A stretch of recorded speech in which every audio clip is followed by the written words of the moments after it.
नमस्कार सगळ्यांना, सारिकाज एज्युकेशनल वर्ल्डमध्ये सगळ्यांचं स्वागत आहे।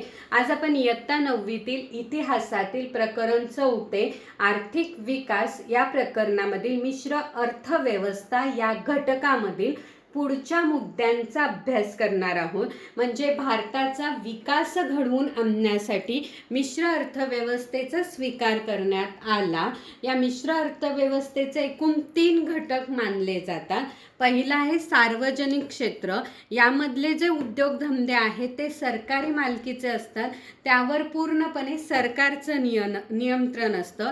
त्यानंतर दुसरं आहे खाजगी क्षेत्र। या क्षेत्रामधील उद्योगधंदे हे खाजगी मालकीचे असतात, पण त्यावरती नियंत्रण मात्र सरकारचं असतं। म्हणजे सरकारी नियमावलीनुसार या उद्योगधंद्यांमध्ये कारभार केला जातो किंवा वस्तूंचे उत्पादन केले जाते।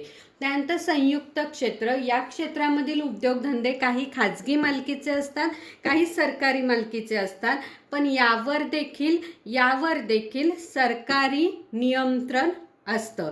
त्यानंतर या मिश्र अर्थव्यवस्थेचं वैशिष्ट्य, ज्यावरती ही मिश्र अर्थव्यवस्था अवलंबून आहे, ते म्हणजे जास्तीत जास्त उत्पादन करणे आणि जास्तीत जास्त नफा मिळवणे हे या मिश्र अर्थव्यवस्थेचं प्रमुख वैशिष्ट्य मानलं जातं। मग हे वैशिष्ट्य किंवा हे उद्दिष्ट प्रभावशालीरित्या अंमलात आणण्यासाठी, म्हणजे थोडक्यात मिश्र अर्थव्यवस्था सुरळीत चालण्यासाठी खाजगी क्षेत्र आणि सार्वजनिक क्षेत्र या दोघांमध्ये एकी असणे किंवा संगनमत असणे गरजेचे आहे।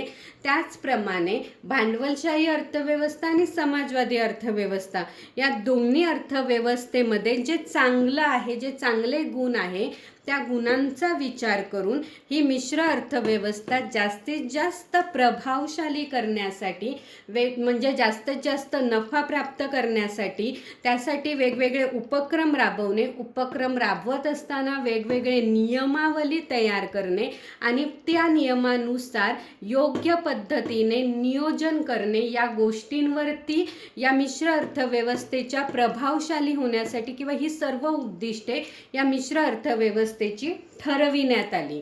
त्यानंतर मिश्र अर्थव्यवस्थेचे स्वरूप म्हणजे वैशिष्ट्य काय आहे, तर उत्पादन, जास्त नफा, आणि हे प्राप्त करण्यासाठी वेगवेगळे उपक्रम, नियम आणि त्या नियमानुसार कारभार किंवा उद्योगांचे उत्पादन होत आहे की नाही यासाठी नियोजन, या गोष्टींवर भर देण्यात आला।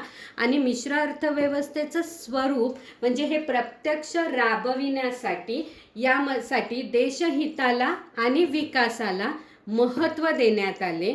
पण जरी मिश्र अर्थव्यवस्था प्रभावशाली होण्यासाठी या सर्व गोष्टींवरती भर देण्यात आला असला, या गोष्टीला सुद्धा देशहित आणि विकासाला जरी भर देण्यात आला असला, तरी काही उद्योग व्यवसाय हे असे असतात की ज्यामध्ये गुंतवणूक जास्त करावी लागते पण नफा मात्र कमी मिळतो।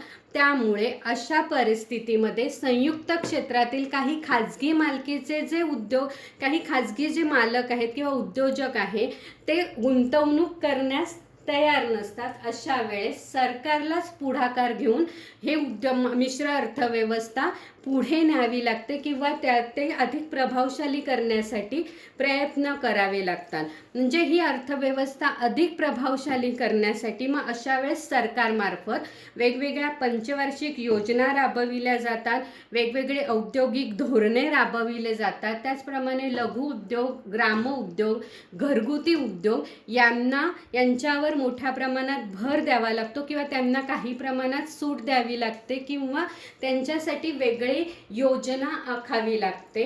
आणि हे सर्व करत असताना सरकारचा हेतू हाच असतो की जे उद्योजक घराणी आहेत किंवा परकीय उद्योग जे आहेत त्यांच्यावरती नियंत्रण ठेवून विकासामध्ये समतोलपणा साधणे, या दृष्टिकोनातून मिश्र अर्थव्यवस्थेचे स्वरूप राबविले जाते। थँक्यू।